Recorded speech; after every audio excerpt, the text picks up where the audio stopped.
దేవుని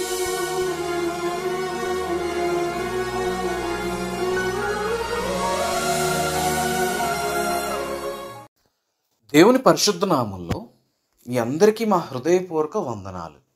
ఈరోజు దేవుని వాగ్దానం, అతడు పొందిన దెబ్బల చేత మనకు స్వస్థత కలుగుచున్నది. యెషయా గ్రంథం 53వ అధ్యాయం 5వ వచనం.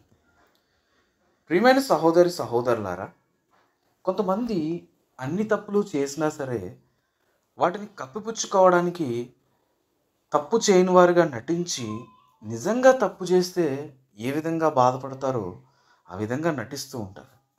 మరి ఎటువంటి తప్పు చేయకుండా నీ కోసం నా కోసం తన శరీరాన్ని నలగొట్టుకొని స్వరూపమైనను సుందరమైన రూపమునైనను లేకుండా రక్తం కార్చుకుంటా నీకోసం నా కోసం సిలువలో మనం చేసిన పాపముల నిమిత్తం తన ప్రాణాన్ని అర్పించిన ప్రభువు ఎంత దీనస్థితిలో ఉన్నారు. అదంతా దేని గురించి జరిగింది? మన అతిక్రమమును బట్టే కదా. ప్రియ సహోదరి సహోదరుడా, అతడు తృణీకరింపబడిన వాడును, ఆయను మనుష్యుల వలన విసర్జింపబడిన వాడును, వ్యసనాక్రాంతుడుగాను వ్యాధిని అనుభవించిన వాడుగాను మనుషులు చూడనొల్లని వాడుగాను ఉండెనని మన పవిత్రమైన గ్రంథం సెలవిస్తుంది. ఎందుకు ఆ యొక్క స్థితి కలిగింది? నీ దోషాన్ని నా దోషాన్ని పరిహరించడానికి మాత్రమే ఆ విధంగా జరిగింది. మన అతిక్రమములు బట్టి అతడు గాయపరచబడెను, మన దోషములను బట్టి నలగగొట్టబడెను, మన సమాధానార్థమైన శిక్ష అతని మీద పడెను అని పవిత్రమైన గ్రంథం మనకి సెలవిస్తుంది. ప్రియ సహోదరులారా, ఈ లోకంలో నీకోసం ప్రాణం పెట్టిందంటూ ఎవరన్నా ఉంటే అది యేసుక్రీస్తు ప్రభువారు మాత్రమే. మనకి ఆపద సంభవించినప్పుడు లేదా మనం కష్టాల్లో ఉన్నప్పుడు మనకి భరోసా ఇస్తారు. నీకేమైనా సమస్య ఉంటే, నీకేమి జరిగినా సరే నేను అండగా ఉంటానంటారు. కానీ వారు అది క్షేమంగా ఉన్నంత వరకే, వారికి ఆ విషయం గుర్తున్నంత వరకే, లేదా వారు ఇచ్చిన మాటని కూడా తప్పే అవకాశం ఉంటుంది. నా స్థితే సరిగ్గా బాగోలేదు, నేను నీకేం సహాయం చేయగలనని చెప్పకనే చెప్పి వారి ముఖాన్ని కూడా మీ ఎదుట చాటివేయవచ్చు. కానీ ప్రభువు అలా కాదు. మానవదారిగా జన్మించి తన పుట్టుకలోనే పాపం లేకుండా జన్మించాడు, పరిశుద్ధుడిగా జీవించాడు.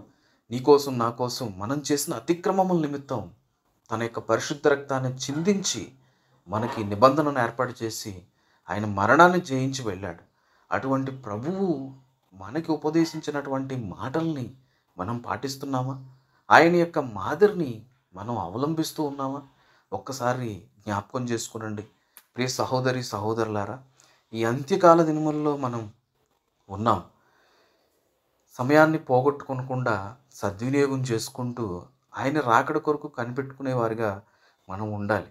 మీ పాపములన్నీ కూడా ఆయన ఎదుట ఒప్పుకొని నిందారహితుల వలె మీరు తీర్చబడి పరిశుద్ధమైన జీవితాన్ని గడిపి ఆయన రాకడ కోసం ఎదురు చూసేవారుగా ఉండాలి.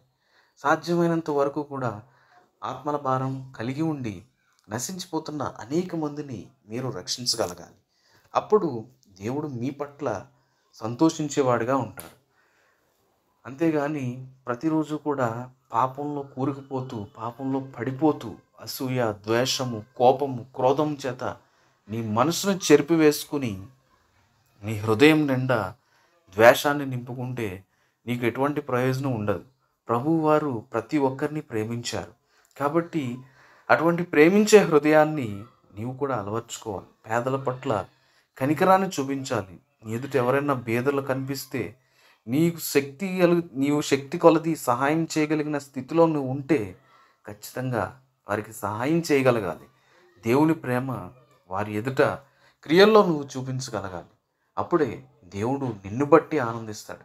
ఆయన చేసిన మహా గొప్ప త్యాగాన్ని మర్చిపోకుండా దేవుడు మన కోసం అలవరిచినటువంటి మాదిరిని ప్రకారం మీరందరూ నడుచుకోవాలని మనస్ఫూర్తిగా కోరుకుంటున్నాం.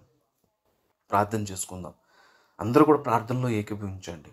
మమ్మల్ని మిక్కిలిగా ప్రేమించిన మా ప్రియ పరలోకపు తండ్రి, మీ ఘనమైన నామానికి వేలాది వందనాలు, స్తుతులు, స్తోత్రములు చెల్లించుకుంటున్నాం. ప్రభా, మేము చేసిన అపరాధములను బట్టి, మేము చేసిన పాపములను బట్టి మమ్మల్ని క్షమించండి. ప్రభా, అల్పులము, అయోగ్యులము, ఎందుకు పనికిరానిటి వారం నాయన. అటువంటి మమ్మల్ని ప్రేమించి మమ్మల్ని కాపాడి ఈ రకంగా నిలవబెట్టుకుని మీ సన్నిధిలో ప్రభా ప్రార్థన చేసుకునే అవకాశాన్ని మాకు అనుగ్రహించినందుకు మీకు వందనాలు. ఈ ప్రార్థనలో ఏకీభవిస్తున్న సహోదరి సహోదరులందరినీ ఆశీర్వదించండి. పరిశుద్ధంగా జీవించాలని, మీ రక్షణ భాగ్యాన్ని పొందుకోవాలని ఎంతమంది బిడ్డలు ప్రభా ఆతృత పడుతున్నారు, ఆశ కలిగి ఉన్నారు. ఆశగల ప్రాణాలు తృప్తిపరచండి. గొప్ప రక్షణ భాగ్యాన్ని దయచేసి పవిత్రమైన జీవితం గడిపి మీ యందు ఆత్మీయతలో విశ్వాసంలో ముందుండులాగిన ఆ బిడ్డలను మీరే ఆశీర్వదించమని, వారి యొక్క పాప జీవితం నుంచి వారికి విడుదల అనుగ్రహించమని, మీ దీవెన మీ దాక్షిణ్యతలు మా అందరికీ ప్రసాదించమని, ప్రార్థనలో మన తప్పుంటే క్షమించి మా ప్రార్థనకి ప్రతిఫలాన్ని అనుగ్రహించమని, ప్రతి బిడ్డని కూడా ఆశీర్వదించమని తండ్రి కుమార పరిశుద్ధాత్మ నామంలో ప్రార్థించినవి పొందుకుని ఉన్నామని మనస్ఫూర్తిగా నమ్మి విశ్వసిస్తున్నాం పరమ తండ్రి. ఆమేన్. దేవుడు తన పరిశుద్ధ వాక్యాన్ని దీవించి ఆశీర్వదించును గాక. ఆమేన్.